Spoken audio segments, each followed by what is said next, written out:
আসসালামু আলাইকুম দর্শক, নুরস মমের আরো একটি নতুন পর্বে আপনাদেরকে স্বাগতম। দর্শক, আমার আজকের পর্বে 8 মাস থেকে 4 বছর বয়সী বাচ্চাদের জন্য খুবই পুষ্টিকর, হেলদি এবং মজাদার একটি সকাল এবং রাতের খাবারের রেসিপি নিয়ে হাজির হয়েছি।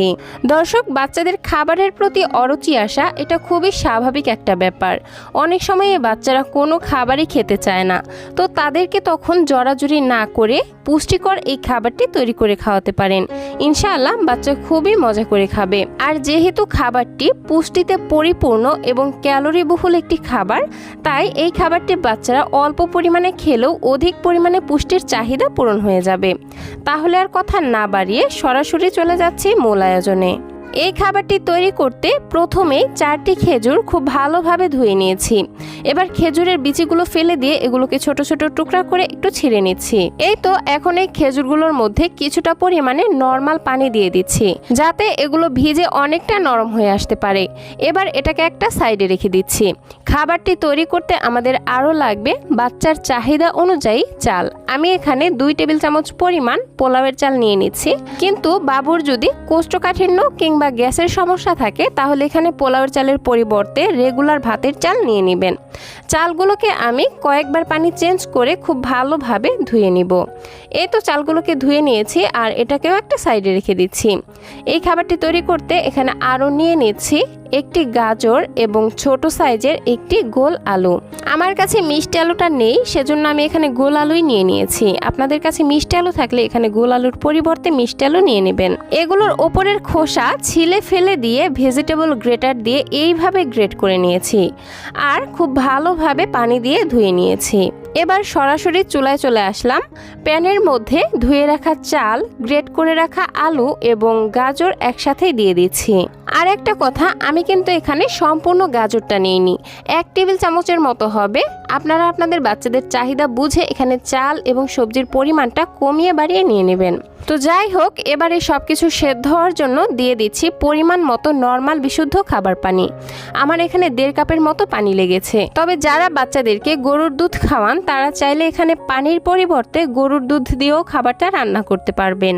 এই তো এবার এটাকে ঢাকনা দিয়ে ঢেকে দিচ্ছি, আর চুলার আঁচ মিডিয়ামে রেখে চাল এবং সবজিগুলো খুব ভালোভাবে সেদ্ধ হওয়া পর্যন্ত রান্না করে নিব।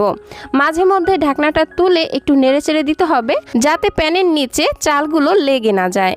একটু নেড়েচেড়ে দিয়ে আবারও ঢাকনা দিয়ে ঢেকে দিব, আর রান্না করে নিব মোটামুটি 15 থেকে 20 মিনিটের মতো। তো ফিরে আসলাম মোটামুটি 15 মিনিট পর, আর এতক্ষণে দেখতেই পাচ্ছেন পানিটা শুকিয়ে ঠিক এরকম পর্যায়ে চলে এসেছে, আর চাল এবং সবজিগুলো কিন্তু খুব ভালোভাবে সেদ্ধ হয়ে গেছে। এখন এই খাবারটিকে আমি আরও বেশি পুষ্টিকর করার জন্য দিয়ে দিচ্ছি 1/2 চা চামচ পরিমাণ বাটার। একই সাথে দিয়ে দিচ্ছি খেজুরের পিউরি। আমরা যে খেজুরটা ভিজিয়ে রেখেছিলাম, সেগুলোকে আমি হাত দিয়ে ম্যাশ করে নিয়েছি।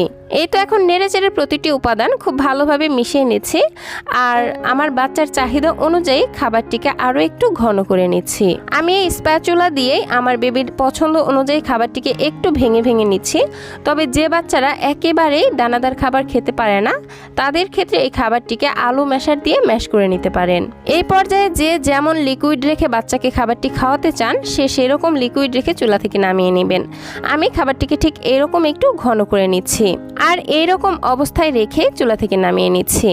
আর এই তো তৈরি হয়ে গেল বাচ্চাদের জন্য খুবই পুষ্টিকর, হেলদি এবং মজাদার একটি সকাল এবং রাতের খাবারের রেসিপি। পুষ্টিবিদেরা বলে থাকেন, বাচ্চাদের খাবার সব সময়ই এমনভাবে রান্না করতে হবে যেন বাচ্চা একটি খাবার থেকেই অনেকগুলো খাবারের পুষ্টি উপাদান একসঙ্গে পেয়ে যায়। কারণ বাচ্চাদের পেট খুবই ছোট, একই সাথে তাদের পাকস্থলীও অনেক ছোট, আর তারা কিন্তু আমাদের বড়দের মতো এত প্লেট ভরে কিংবা বাটি ভরে খাবার খাবে না।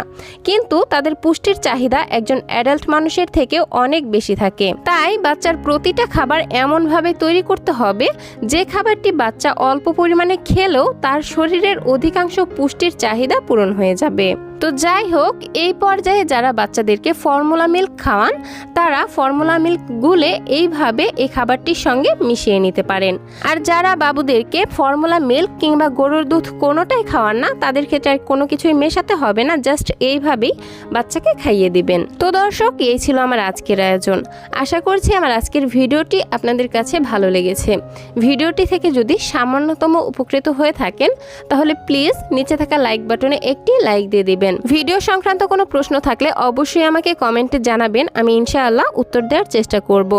আর বাচ্চাদের জন্য প্রতিনিয়ত এইরকম সহজ এবং পুষ্টিকর খাবারের রেসিপি পেতে প্লিজ আমার চ্যানেলটিকে সাবস্ক্রাইব করে পাশের ঘন্টাটি বাজিয়ে অলে সেট করে রাখবেন পরবর্তী ভিডিওর নোটিফিকেশন সবার আগে পাওয়ার জন্য। তো আজকের মতো বিদায় নিচ্ছি। সবাই ভালো থাকবেন, সুস্থ থাকবেন। আল্লাহ হাফেজ। আসসালামু আলাইকুম।